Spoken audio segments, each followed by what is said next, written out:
Medical examination of survivor of sexual assault अपन देख रहे हैं। इसमें अभी आपको लोकल एग्जामिनेशन सबसे इंपॉर्टेंट है। लोकल एग्जामिनेशन वाइवा में लोकल एग्जामिनेशन पे क्वेश्चन आता ही आता है। एक क्वेश्चन 100% आएगा। सेक्सुअल जूरिस्प्रूडेंस में जो क्वेश्चन आएगा वो इस टॉपिक पे आना बहुत ज़्यादा नेसेसरी है, क्योंकि उनको भी ऐसा क्वेश्चन पूछना है जिससे उनको भी अच्छा लगे कि उन्होंने कोई बेसिक क्वेश्चन पूछा है। ओके, तो समझिए लोकल एग्जामिनेशन याद रखिए, मैंने पहले बता चुका हूँ आपको। गुड लाइट कंडीशन में आपको लोकल एग्जामिनेशन करना है। आपको इसके सारे नोट्स आपको डिस्क्रिप्शन बॉक्स में मिल जाएंगे, इसलिए आपको कोई स्क्रीनशॉट नहीं लेना।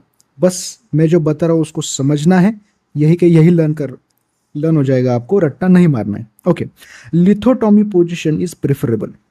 लिथोटॉमी पोजीशन इज प्रेफरेबल, याद रखिए। लोकल एग्जामिनेशन के लिए किस पोजीशन पे आपको एग्जामिनेशन करना है? लिथोटॉमी पोजीशन। जब आप बाद में जो चीज़ें अभी आपने सुनी होगी, सुडोमी सुना होगा या फिर दूसरे कोई सुना होगा, उसमें आपको जो पोजीशन है वो अलग होती है। यहाँ पे लिथोटॉमी पोजीशन है, वहाँ पे क्या पोजीशन मैं आपको बताऊंगा एग्जामिनेशन की। इन दिस कंडीशन आपको याद रखना है लिथोटॉमी पोजीशन इज प्रेफरेबल। ओके, याद रखिए लोकल एग्जामिनेशन में आपको प्यूबिक हेयर, तो प्यूबिक हेयर कैसे हो सकते हैं? श्योर हो सकते हैं, अनश्योर हो सकते हैं, मैटेड विथ सीमेन हो सकता है। लोकल एग्जामिनेशन में आपको जो प्यूबिक हेयर होते हैं can be sure, unsure, matted with सीमेन।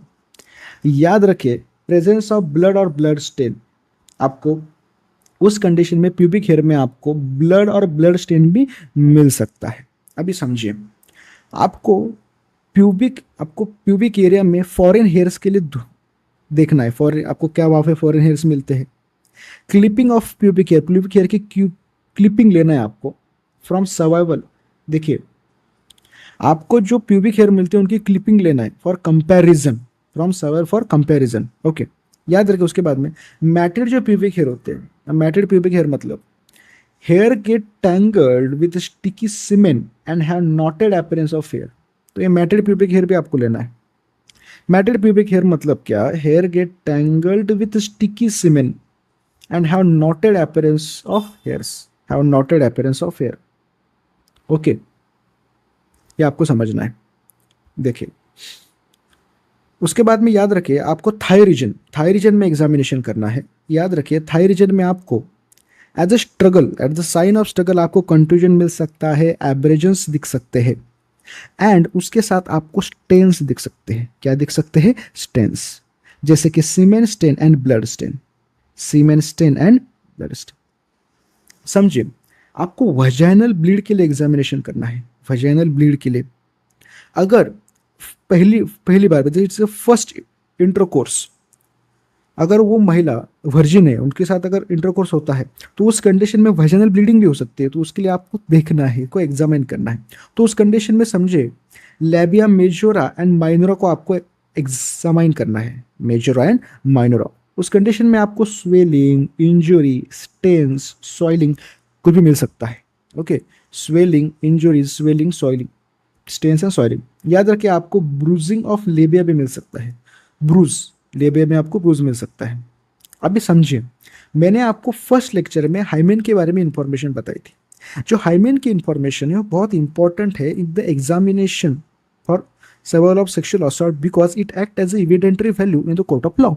तो आपको यहाँ पे समझना है जो हाइमेन का कन्वेंशनल एग्जामिनेशन है उसमें, मतलब हाइमेन का एग्जामिनेशन कैसा होता है, जो कन्वेंशनली अब तक होता जा रहा है वैसा होगा, जिसमें क्या होगा, स्टेराइल स्पेकुलम इज एग्जामिनेशन जो करते हैं with the help of sterile speculum it is carried out. याद रखिए आपको हाइमेन के बारे में देखना है, इज इट टॉर्न आउट और इंटैक्ट? हाँ, इट इज टॉर्न आउट और इंटैक्ट। उसका अगर उसका टॉर्न हुआ है, रप्चर हुआ है, तो उसका एक्सटेंट, पोजिशन एंड वो जो टीयर है वो फ्रेश है और ओल्ड है, ये भी आपको समझना है। फ्रेश है या फिर ओल्ड है ये भी आपको समझना है, एक्सटेंट एंड पोजिशन। याद रखिए जो टीयर होता है, हाइमेन का जो टीयर होता है ड्यू टू पेनिस की वजह से अगर टीयर होगा तो it will usually it is posterolateral और पोस्टेरोलैटरल या फिर पोस्टेरियर, 6 o'clock पोजिशन या फिर 5 o'clock और 7 o'clock पोजिशन।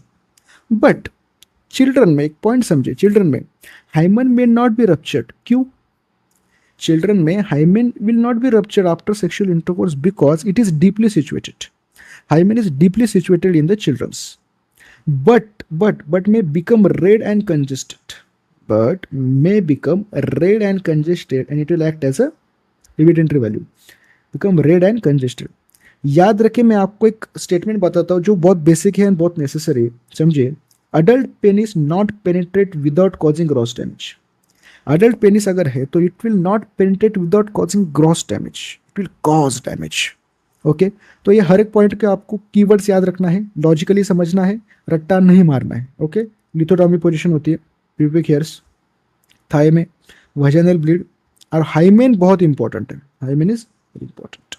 आपको अगर वीडियो अच्छी लगती है तो please like the video, subscribe the channel. आप चैनल को सब्सक्राइब करते हैं तो हमें मोटिवेशन मिलता है, जिससे हम आपके लिए नई नई वीडियोस लाते हैं, जिसकी वजह से आपका यूनिवर्सिटी एग्ज़ाम प्रिपरेशन बहुत सिंपल हो जाता है. Okay, thank you.